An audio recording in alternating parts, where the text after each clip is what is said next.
Hey guys, it's Bro You Whack, and for 7 years, Overwatch has been renowned for its skins, especially in Overwatch 2, where I feel like they definitely upped their quality in the first year of having a shop and battle pass. And while I've already ranked the top 10 best battle pass and shop skins, and even ranked the top 5 mythic skins, something I haven't done yet was look at the top 5 worst skins that come out of the first year of Overwatch 2. So that's what we're going to be doing today. We're going to be looking at the worst of the battle pass, shop, and even the Overwatch League legendary skins. But as always, my list is definitely going to be different than your list, so comment down below what you think is the worst Overwatch 2 skin to come out of the first year. So without further ado, let's look at the top 5 worst skins that you had to spend money on to look like.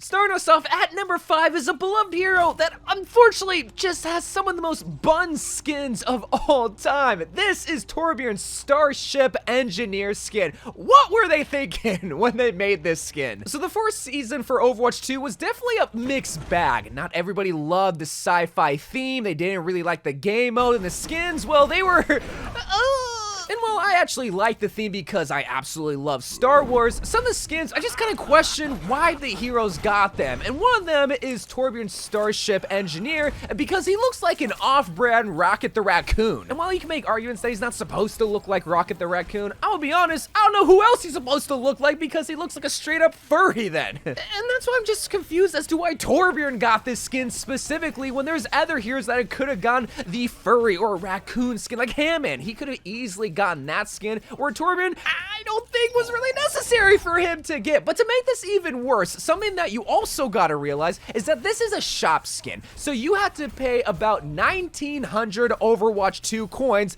to look like this. Really? You're gonna spend $19 to look like a bootleg raccoon? There's just really nothing special about this skin. The skin itself looks awkward, the weapons look pretty generic if you were to ask me, and the turret doesn't do anything extra. Torbjorn, he's never really lent itself to have some of the best skins in the game, and Starship Engineer is just another one of those skins that's gonna be forgotten with a season that really wasn't like to begin with. Oh yeah, and Torbjorn, put those dogs away! My god, they are barking! Now coming at the number 4th spot is gonna be a controversial take because I myself love all Kiriko skins, all except Hinotori. Now for those that don't know, Hinotori I think loosely translates to a phoenix bird, and we see some of that in the skin itself, most notably in her Hanafuda papers, but also in her cloak, and that's really it. That's the only cool part about this skin, because the rest of it just looks so weird for a Kiriko skin. And I know I already said that with Torbjorn, but at least with Torbjorn, he lends himself to more of the weird, awkward type skins, but Kiriko,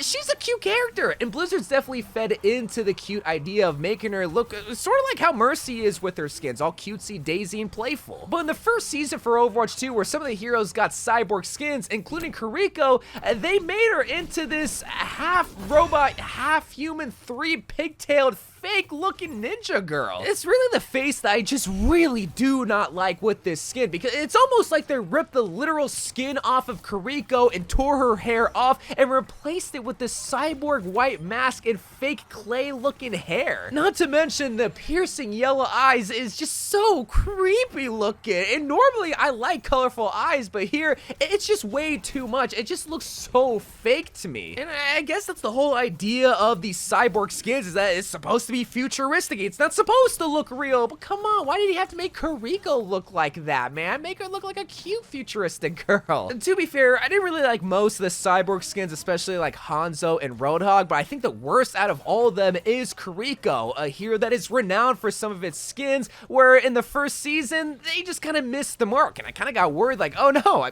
really like Kiriko, I hope her skins don't continue to look like this, and luckily they didn't. Like, Blizzard played into the Kiriko favoritism and gave her hit after hit after hit skins. Just the one that missed the mark completely is Hinotori, and luckily this was a battle pass skin. You didn't have to pay money for this, but I think when people look back at season 1 battle pass skins, this is going to be one that people just forget about and won't really miss. Coming in the middle of our list is a skin that came from a bundle that everybody forgot about, but Polar Sojourn I think is the worst, not only out of the Polar Skin bundle, but it's just one of the worst skins in Overwatch 2, all because this looks like a basic Overwatch 2 skin. Let me explain. The Overwatch uniform colors is white, gray, and orange, and we even see that with some of the Overwatch League uniform skins. So tell me why you would want to pay 1,900 Overwatch 2 coins to look like a basic winter classic skin, because that's exactly what you're getting with Polar Soldier and all of the Polar skins. If it wasn't for that beanie, this literally would be an epic set. Not even. This would just be a rare skin, because all they did was give her white armor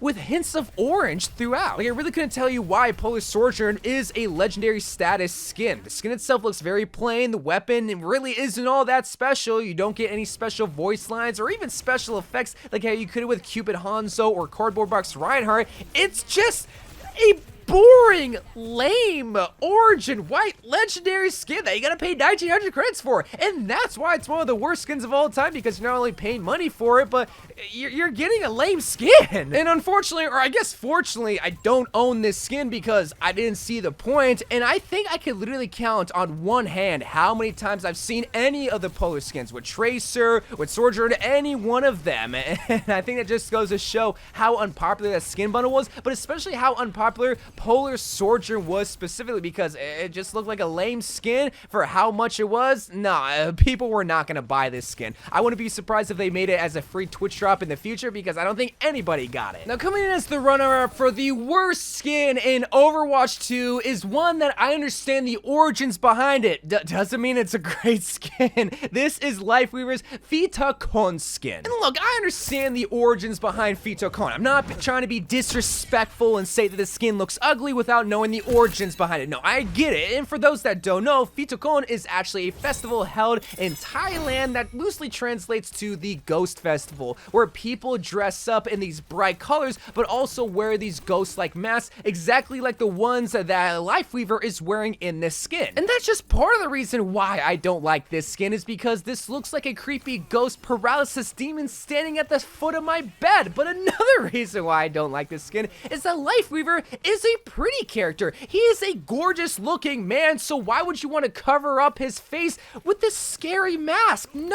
You ruined the whole reason as to why I love Lifeweaver with this skin. And luckily down the road, they gave him skins that enhanced his beauty even more, like with Black Swan, or with the Vaporwave skin, or the Season 5 skin that I totally just blanked on the name of. All of the skins just play into his beauty, while Fitacon covers it. And that's not cool, man. So I hope you understand that I'm not trying to be disrespectful to the Fitacon Festival or to Thailand. I'm just trying to say that the skin looks scary, I don't like it, and that's why it's just one of the worst in the game, is because it completely goes against everything that Lifeweaver stands for, which is beauty. But before we move on to the worst skin in Overwatch 2, I want to give an honorable mention to the worst Mythic skin in Year 1, which is Sigma's Galactic Emperor skin. So this shouldn't be a surprise to any of y'all, because recently I did the top 5 best Mythic skins in Year 1, which of course had 6 of them, but because it was a top 5 video, one of them had to be left off, and that was Galactic Emperor Sigma. And while the Galactic Emperor Sigma definitely isn't one of the worst ones in Overwatch 2, it's definitely not a terrible looking skin. Out of all Mythic skins, it's definitely one of the most disappointing ones because of the customization options, but also the color combinations definitely aren't my favorite, and you also don't get a lot of special features compared to other Mythic skins. Like, just even compared to another tank Mythic with Zeus Junker Queen, you get cool colors, you get different distinct armor sets, and you also get the lightning effect any single time you use your blade. But with Galactic Emperor Sigma, while you do get voice lines in game,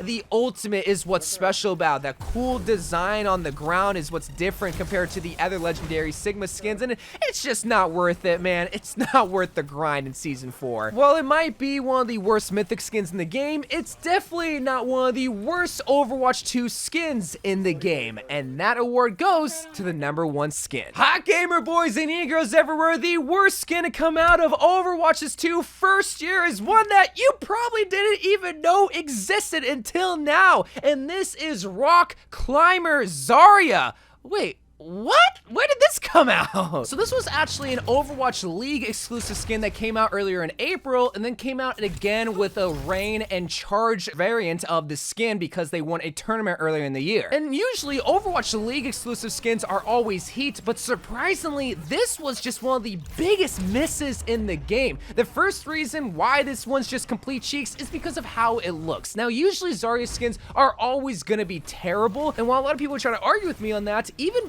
Blizzard would agree with me because Zarya is still the only hero that is yet to get a shop skin. You don't believe me? Look it up! If you filter out all the shop skins, Zarya doesn't have a single one. Even Iliari has 2, but Zarya doesn't have a single shop skin because even Blizzard doesn't like to make skins for Zarya, all except for terrible Rock Climber skins. But Rock Climber Zarya, I think this theme of her just being in this workout attire has been done to death. She's already gotten a workout skin before a couple years ago, and she's gotten a weightlifter skin in 2016 with the Summer Games event, so another workout type skin, it's just overdone, and it doesn't even look all that great to begin with. The colors look just so bland and terrible. I do like the gun though, with the color coordinated rocks on the tip of it, but besides that, the skin just looks awful. But to make matters even worse, this skin didn't cost 1900 Overwatch 2 coins, it cost 300